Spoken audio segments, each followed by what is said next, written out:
Dari bayangan malam di Bali, sebuah nama berbisik menakutkan. Leak.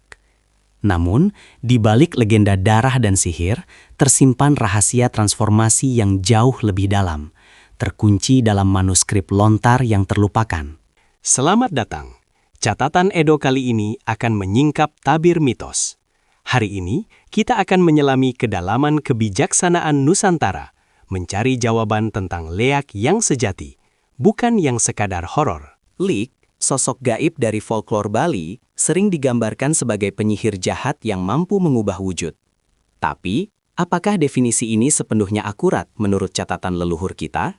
Banyak kesalahpahaman mengelilingi leak, menjadikannya ikon kegelapan semata. Padahal, akarnya jauh lebih kompleks, terjalin dengan spiritualitas dan pengetahuan kuno. Kunci untuk memahami leak seutuhnya terletak pada manuskrip daun lontar. Ribuan lembar lontar berisi ajaran, mantra, dan catatan sejarah tersebar di seluruh Nusantara. Banyak dari manuskrip ini telah hilang, rusak, atau belum diterjemahkan. Mereka adalah jendela ke masa lalu yang menyimpan kebijaksanaan dan rahasia tak ternilai. Nusantara kuno adalah pusat peradaban dengan tradisi tulis-menulis yang kaya, jauh sebelum era kolonial. Lontar adalah ensiklopedia peradaban mereka. Tidak semua lontar berisi sihir. Ada lontar Weda, Usada, pengobatan, astronomi, arsitektur, hingga tata negara. Mereka adalah cerminan spektrum pengetahuan yang luas. Membaca dan menafsirkan lontar bukanlah tugas mudah. Membutuhkan ahli aksara kuno, pemahaman budaya mendalam, serta kesabaran luar biasa. Dalam beberapa lontar kuno, leak mungkin merujuk pada praktik spiritual atau ilmu kebatinan yang mendalam, bukan sekedar entitas jahat. Transformasi wujud yang diceritakan bisa jadi metafora untuk perubahan batin atau penguasaan energi tertentu, bukan literal menjadi hewan atau bola api. Beberapa peneliti bahkan menghubungkan praktik yang terkait dengan leak pada lontar dengan ajaran tantra atau yoga kuno yang bertujuan mencapai kesempurnaan diri. Pengetahuan ini, jika dipelajari dengan benar, dapat memberdayakan individu.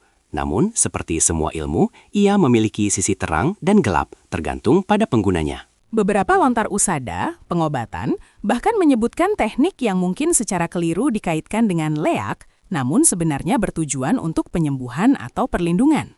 Para penganut tradisi kuno di Bali dan Jawa masih menjaga beberapa pengetahuan ini, memastikan ia tidak disalahgunakan atau dilupakan. Sosok leak yang menakutkan mungkin adalah cara nenek moyang kita untuk mengemas ajaran yang kuat dan kompleks, menjauhkannya dari tangan yang tidak bertanggung jawab. Lontar juga mengungkap ritual dan persembahan yang berkaitan dengan praktek spiritual ini. Semua dilakukan untuk menjaga keseimbangan alam semesta. Mantra-mantra yang ditemukan dalam lontar adalah kunci utama. Bukan sekedar kata-kata, tapi resonansi energi yang menghubungkan manusia dengan kekuatan kosmik. Penelitian lontar ini juga membuka wawasan tentang kondisi sosial dan spiritual Nusantara di masa lampau, jauh sebelum kita mengenalnya. Upaya konservasi dan digitalisasi lontar adalah krusial.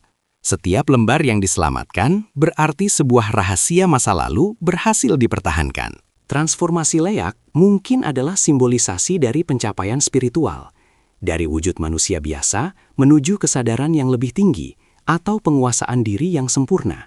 Lontar mengajarkan bahwa kekuatan tidak intrinsik baik atau jahat. Yang menentukan adalah niat dan kebijaksanaan praktisinya. Kesenian leak yang kita saksikan hari ini adalah interpretasi dari pengetahuan kuno yang telah melalui filter waktu dan imajinasi kolektif. Pencarian kebenaran di balik leak dan manuskrip lontar adalah perjalanan tanpa akhir. Setiap penemuan membuka pertanyaan baru. Memahami leak dari perspektif lontar bukan untuk menakut-nakuti, melainkan untuk memberdayakan kita dengan warisan kebijaksanaan Nusantara. Ini adalah tentang merebut kembali narasi kita sendiri, dari mitos yang menyempit menuju pemahaman yang lebih kaya dan mendalam. Sudah saatnya kita melihat leak bukan hanya sebagai horor, tapi sebagai pelajaran spiritual dari leluhur, sebuah refleksi dari kekuatan diri yang tak terbatas. Apa pendapatmu tentang rahasia leak dan lontar kuno ini? Bagikan pemikiranmu di kolom komentar di bawah. Perjalanan mengungkap misteri Nusantara tak berhenti di sini. Jangan lupa like and subscribe untuk update seru lainnya. Terima kasih telah bergabung dalam petualangan ini. Sampai jumpa di video berikutnya.